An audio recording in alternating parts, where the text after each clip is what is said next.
Sa iba pang balita, pinangunahan ng Philippine Coast Guard ang pag-iinspeksyon ng mga sasakyang pandagat upang matiyak na ligtas at matiwasay ang biyahe ng mga pasahero.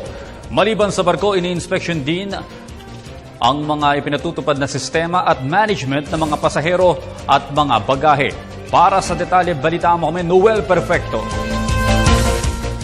Mismong si Coast Guard Commandant Rodolfo Isorena ang nanguna sa hanay ng mga opisyalis ng naturang ahensya upang matiyak na magiging maayos at secure ang biyahe ng mga mamamanatang mga pasahero pabalik sa mga probinsya. Tinignan na natin yung mga ginagamit na life jackets, puro bago, yung life wrap, and yung accommodation ng mga pasahero, especially dun sa economy, tinignan natin kung talagang komportable.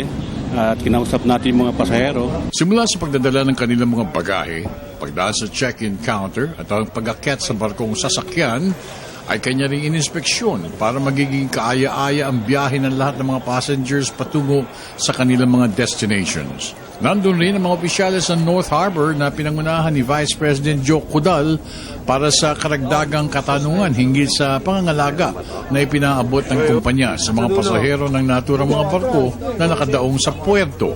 Titingnan pa natin yung mga after the Holy Week, yung mga babalik naman ng Metro Manila. Though, of course, bakasyon na rin. Kaya most likely, yung mga uuwi ngayon, siguro before the opening of the classes na magsisibalik ng Maynila. So, yung pagbalik siguro, mas konti kaysa yung mga magsisialis ngayon. Sa kanyang pagbisita, kitang-kita ng mga aksyon ng pinuno ng Coast Guard na kampante siya sa kanyang na-inspeksyon para matiyak na hindi magogoyo pa ang ibang mga pasahero sa mga lokal na puerto sa coastal towns. Iniutos ni Isorena na agad ipatigil ang iligal na operasyon ng mga maliliit na sasakyang pandagat sa naturang mga lugar.